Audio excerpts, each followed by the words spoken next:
ترجمه او تفسیر.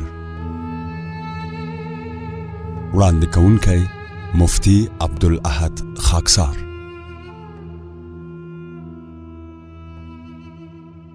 اعوذ بالله من الشیطان الرجیم.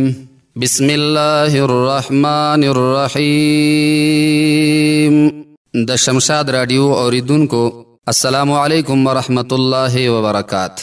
تاسو له شمشاد رادیو څخه د ترجمه او تفسیر خبرونه اورئ. زه خاکسار عبدالاحد دا خبرونه تاسو ته وړاندې کوم. هیله ده چې د صحت جامع پتن ولرئ او د الٰه العالمین جل جلاله نه تاسو د پاره د دغه ترجمه د اوریدلو ثواب او اجر د رب العالمین جل جلاله د دربار نه غواړم. الله دې زمونږ او تاسو د ټولو نصیب پکې وګرځي.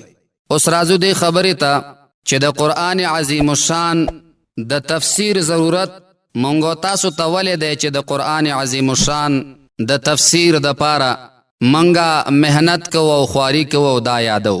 وجدا د چې رسول الله مبارک هغه په دنیا کې نشته او د وحی سلسله بند شوې ده، نو قرآن عظیم الشان دا په عربی ژبه نازل ده او په عربی کې په عربي مبین باندې نازل ده. نو تفسیر ضرورت ادا ده که مونږ تاسو د عجم خلق چې څوک د عربی سره آشنا نه دي، کدا تفسیر د قرآن عظیم الشان مونږ اونکو نو د قرآن عظیم الشان د احکامو نه مونږه بے خبره پاتې کیږو. د دې وجه نه علماء کرام لیکي چې اولنې د تفسیر ضرورت هغه داو چې رب العالمین جل جلاله رسول الله مبارک ته همدغه لارښودنه کړې ده چې ته د قرآن عظیم الشان تفسیر د خلکو ته وکړه. لکه رب العالمین جل جلاله فرمایي وانزلنا الیک الذکر لتبین للناس ما نزل الیهم. محبوب موږ دا قرآن تا ته نازل کړی. د ذکر نه مراد قرآن. وانزلنا الیک الذکر موږ نازل کړی تا ته قرآن لتبین للناس ما نزل الیهم، دې د پاره چې ته بیان وکې د خلکو ته د هغې څیز چې موږ نازل کړی دی دوی ته هغه ورته تشریح او بیان کا. ځکه د الله خبرې هغه لوی خبرې دي، هغه هر انسان په هغې پوهېدلی نشي. نو د دې وجې نه رسول الله مبارک به د هغې تشریح په بعضې امورو کې خپله کو.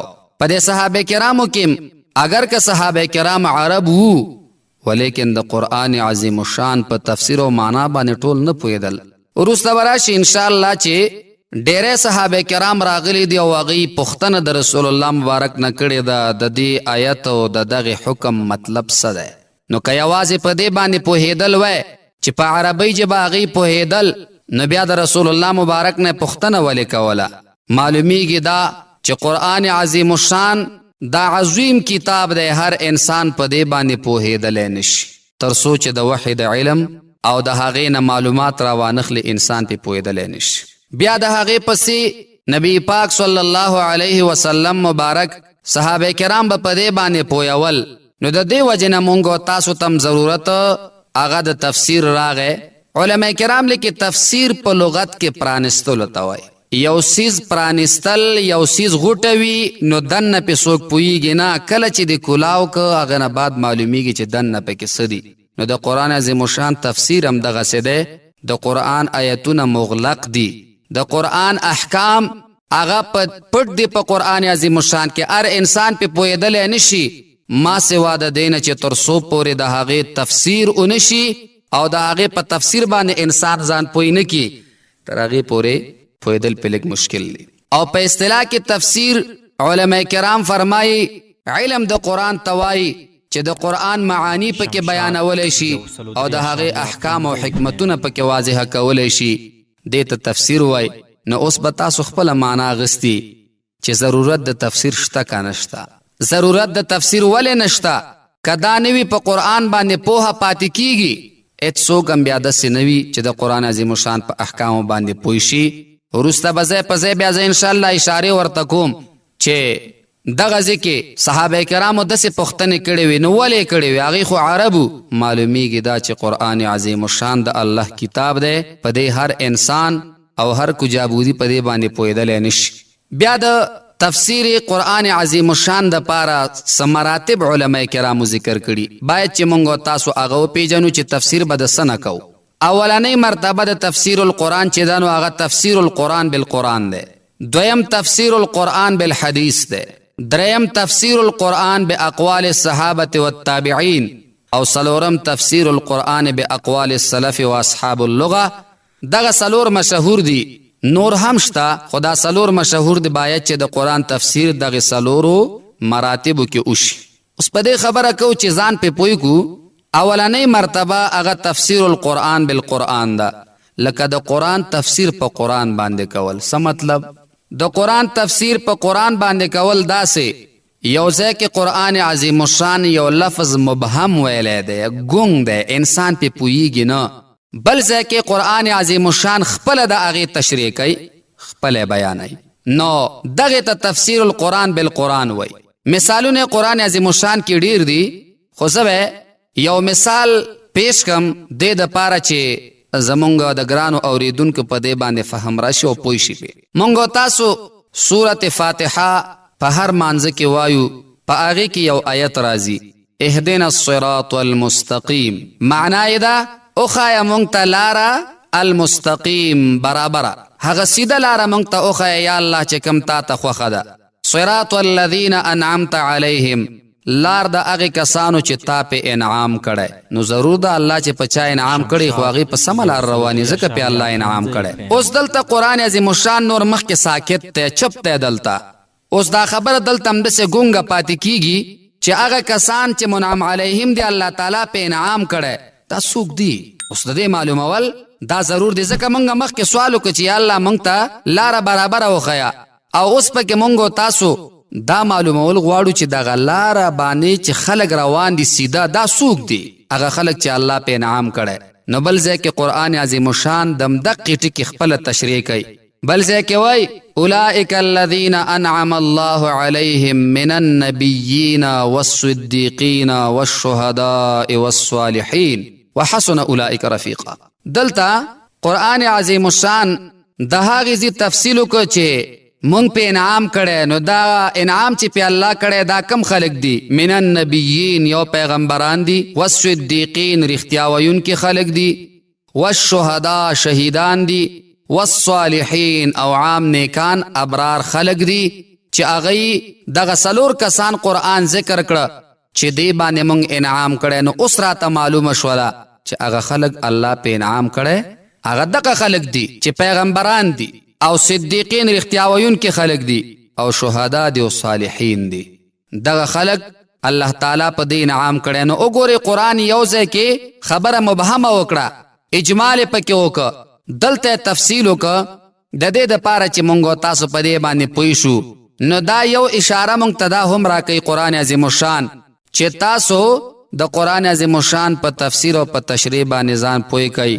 ولې چې تاسو د قرآن عظیم الشان په هغې معناو باندې ذهن خلاص شي او تاسو پې پوه شئ. بل د قرآن عظیم الشان همدغسې ځایونه لکه مونږ چې وایو تفصیل ډیر دی، مثالونه په قرآن عظیم الشان کې د حد نه زیات دي، خو د وخت د کمی د وجې دا یو مثال ډیر دی چې زمونږ ګران اوریدونکي په دې باندې پوه شي. دویمه مرتبه د قرآن عظیم الشان مونږ ویلې وه تفسیر القرآن بالحدیث، د رسول الله مبارک په احادیثو باندې د قرآن تفسیر کول. لکه ډیر ځایونه هغه داسې راځي قرآن عظیم الشان کې چې قرآن عظیم الشان په خپله پې تفصیل نه کړی. نو چې تفصیل په خپله نه کړی نو ضرورت د دې خبرې دی چې مونږ تاسو د هغې په معنا باندې پوه شو. نو هغې معنا باندې پوهېدل به مونږ تاسو اوس احادیثو د رسول الله مبارک ته رجوع کوو چې آیا احادیثو کې د دې تشریح شته که نشته. نو مونږ تاسو د هغې تشریح به د احادیثو نه راخلو. لکه د رسول الله صلی الله علیه وسلم زندگی دغه ټول تفسیر دی که مونږ سوچ وکړو. حضرت عایشه رضی الله تعالی عنها د هغه نه چا پوښتنه وکړه چې اخلاق د رسول الله مبارک څنګه و؟ هغه ورته اخلاق قرآن دی، هغه مطالعه د رسول الله مبارک ټول ژوند. لکه یو مثال به مونږ ووایو چې ګران اوریدونکي په هغې باندې فهم واخلي. رسول الله مبارک د قرآن عظیم الشان د یو آیت معنا غواړي. قرآن عظیم الشان وایي یو شجرې مبارک دی، کلمه مبارکه ده، او بل چې کوم دی شجره خبیث دی، یعنی یو پاکه ونه ده او یو خبیثه ونه ده. پاکه ونه دا مطلب د هغې صفت شوی ده، پاکې ونې نه مطلب څوک دی؟ نو صحابه کرامو نه پوښتنه کوي، چا جواب ورنکه. رسول الله مبارک ورته وایي پاکه ونه چې ده نو دا د قجورې ده، خرما چې مونږ تاسو ورته وایو. ولی د خرما ونه دا صفت لري او دغه صفات به په مسلمان کیم وي. د خرما ونه څو صفتونه لري. یو دا چې د هغې ډډ لاندې کلک دی او سیده اکثره د خرما دا ونې چې دي دا سیده دي او پورته چې ورسیږي نو بیا هلته چې دا کم پاڼې دی کوي نو د پاڼو هغه سرونه ځمکې ته راغلي او خپله هغه میوه هم ورکوي. نو د مسلمان مثال هم دغسې دی چې دا به په ځمکه قوي، مطلب دا چې ایمان به قوي وي او څنګه چې سیده دی دغه ونه دغسې به د منزل سیده وي، کوږ به نه غلط به نه. او بیا چې څنګه دومره لوړ دی او جګ دی دغه ونه، مسلمان حوصلې به هم دغسې جګې وي. بیا پورته نه دا ونه چې کومې پاڼې کوي خرما، نو د هغې پاڼو هغه حیثیت او د پاڼو هغه زور ټول لاندې وي. مطلب دا که مسلمان څومره اوچت شي خو عاجزي به پکې وي، الله ته به سر ښکته سر به ښکته کوي الله ته. بله دا ده چې هغه میوه ورکوي. مسلمان هم د میوې مثال لري. مسلمان به هم داسې ځان جوړوي چې بل مسلمان ته میوه ورکي. د میوې د ونې مثال مسلمان دی. نو رسول الله مبارک دلته د دې ونې تشریح وکړه. اگر که قرآن په خپله څه نه وویلي چې دا کومه ونه ده، خو نبی علیه صلات وسلام ویلي هي النخله، دا د قجورو ونه ده. نو که چېرته اول مرتبه کې مونږ قرآن شریف کې پیدا نه که، بیا به ورپسې مونږ راځو احادیثو د رسول الله صلی الله علیه وسلم مبارک ته په هغې کې به پیدا کوو. او داسې تفسیرونه شته چې هغه تفسیر القرآن بالقرآن کوي او تفسیر القرآن بالحدیث کوي. نو تفسیر القرآن بالقرآن اضواء القرآن یو تفسیر دی، هغه په دې کې ډېر مشهور دی. او دویم چې دی تفسیر القرآن بالحدیث کې د علامه ابن جریر طبري، دا ډېر مشهور دی. درېمه مرتبه د تفسیر چې دا نو هغه تفسیر القرآن باقوال الصحابة والتابعین. که چېرته مونږ قرآن کې پیدا نه که حدیث ته لاړو، حدیث کې هم پیدا نه که، نو اوس به راځو مونږ اقوال د صحابه کرامو ته چې صحابو د دې آیت معنا څنګه کړې راوا به اخلو. د صحابه کرامو د اقوالو نه به ذکر اخلو چې صحابو بلا واسطه ډایرکټ د رسول الله مبارک نه زده کړه کړې وه. نو د صحابو تفسیر د علماو په نسبانې مقبول دی او علماء کرام دا ډېر قوي ګڼي. د دې وجې نه یو مفسر د قرآن دی چې هغه ډېر مشهور دی، د رسول الله مبارک د کاکا زوی دی، خو نبی علیه السلام ورته دعا کړې و، عبدالله ابن عباس، دې ته رئیس المفسرین وای.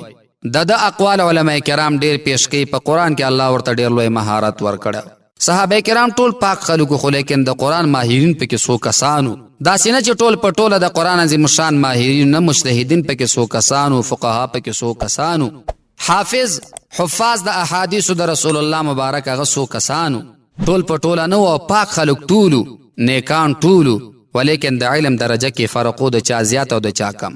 نو موږ به اقوال د صحابه کرامو ته ګورو. که چېرته اقوالو د صحابه کرامو کې پیدا نه کړو، بیا به د تابعینو اقوالو کې ګورو. ولې صحابه کرامو د رسول الله مبارک نه ډایرکټ خبر اورېدلې او تابعینو د صحابه کرامو نه اورېدلې. او په دې وجه باندې د صحابه کرامو نه پس اقوال د تابعینو ځکه منظور دي او علماء کرام د زړه په مینه قبلوي چې دغه دور دا د دروغ نه، په دې کې دروغ نه.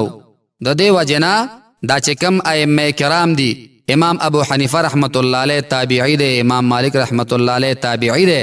د دې وجې نه دا دوه شهرت هم ډېر لري. او امام شافعی رحمه الله او امام احمد بن حنبل رحمه الله چې کوم شهرت لري نو هغه په تابعینو کې نه دي. ولیکن علما خکلک علما دي، خو لیکن دا مرتبه ورته حاصله نه ده چې تابعین دي وي.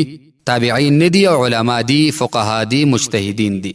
بیا ورپسې که چېرته موږ دلته هم پیدا نه که، په اقوالو د صحابو تابعینو کې هم پیدا نه که، نو څلورمه مرتبه د قرآن عظیم الشان هغه تفسیر القرآن باقوال السلف، سلف صالحین و اقوال. سلف چاته وای؟ د سلف باره کې علماء کرام وای سو اقوال مشهور دي. څوک وای چې سلف د امام محمد رحمت الله علیه سره چې د چا ملاقات شوی دغه وخته پورې سلفو، د دې نه بعد سلف نشته. څوک وای نه د دې نه بعد تر 300 هجري پورې دا سلف چلیږي. بهرحال خو علماء کرام وای چې سلف صالحین دی باندې د ټول امت اتفاق دی او دا بهترین خلق ځکه تیر شوي چې دی د دروغو نه ځانونه یو طرف ته کړي او دروغ د دوی نه نه ویلی کېدل. دوی د قرآن او د حدیث خدمت د زړه په مینه باندې کو. نو بیا به دې کې ګورو. او که چېرته دې کې پیدا نه که، نو کوم چې اصحاب اللغه دي په عربۍ باندې چې ښه پوهېږي، هغه وخت کې په عربۍ باندې چې چا مهارت درلودو، هغې چې څنګه تفسیر د یو آیت د یو ټکي کړی دی، باید چې مونږه هغه راوخلو او په هغې باندې خپل د قرآن عظیم الشان هغه تفسیر ور سره ولګو دا به بهتر وي.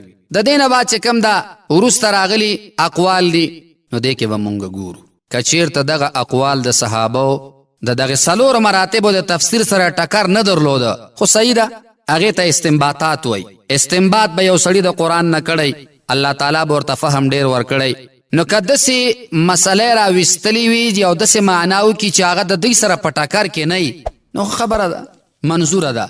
او که چیرته د څلورو مراتبو کې د یو سره هم ټکر درلوده علما کرام لیکي دا تفسیر بیا منظور نه ده ځکه تفسیر د اوسنی زمانه چې دا کم مفسرین کوي د دوی علم او د دوی تقوا د مخکینو مفسرینو نه کم ده نو په دې اعتبار باندې اولویت او مخکیواله هغه مفسرین ته ورکړی شوی دی. دریم په قرآن عظیم الشان کې تفسیر کې بعضې وخت کې واقعات راشي نه په قرآن کې وي نه په حدیث کې وي نه په قول د صحابي کې وي او نه په قول د تابعی کې وي ولیکن واقعات وي هغې ته اسرائیلي واقعات وایي.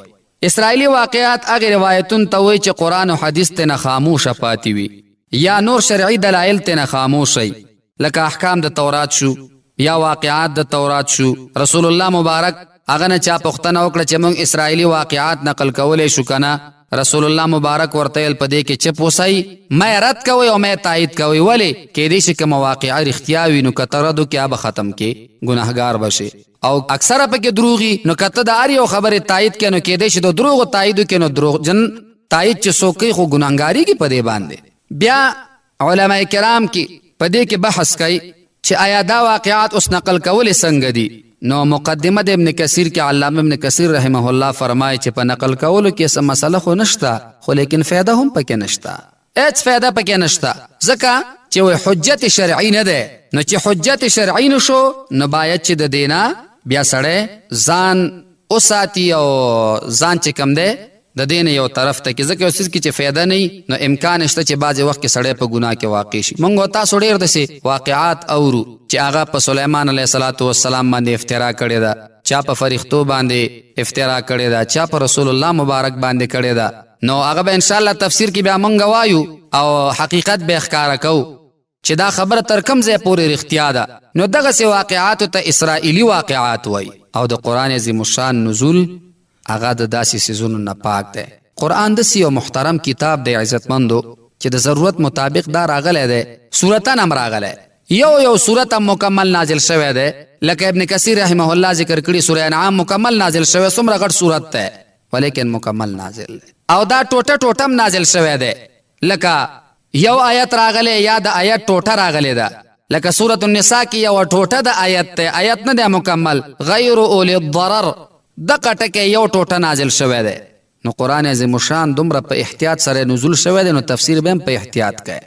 یا بل مثال چې موږ تاسو په ښه پوه شو د روژې باره کې حکم دا راغی اوله کې یو رقم حکم علما لیکي مفسرین چې وروسته دا حکم راغی کلوا واشربوا حتی یتبین لکم الخیط الابیض من الخیط الاسود. ابتدا کې روژه داسې وه چې هغې به ماښام روژه به یې ماته کړه ولیکن تر څو چې به ویده شوي نه نو د خوراک اجازه به وه کله چې به ویده شول بیا به د خوراک اجازه نه وه بند به شو نو یو صحابي دهقان دی زمیندار دی هغه راغی ستومانه د پټین خپلې بیبي ته وویلې چې ما ته ډوډۍ تیاره کړه هغه چې ورته ډوډۍ راوړله دا بېچاره ستومانه همغسې ویده شو یو وخت کې چې پاسېده اوس خو خوراک بند دی نو څه به کوو نو په سبا باندې بیا یې په ولږه روژه ونیوله خو چې لاړو د عربو ګرمي ډېره تیزه ده نو د عربو ګرمي تیزه ده انسان ورخطا کوي که څوک تلي هغې ته معلومات دی او که څوک نه تلي الله دې سره زمونږ بوځي بار نو هلته هغوی زمینداری کوله نو لمر پې تیز شو دا بېهوشه شو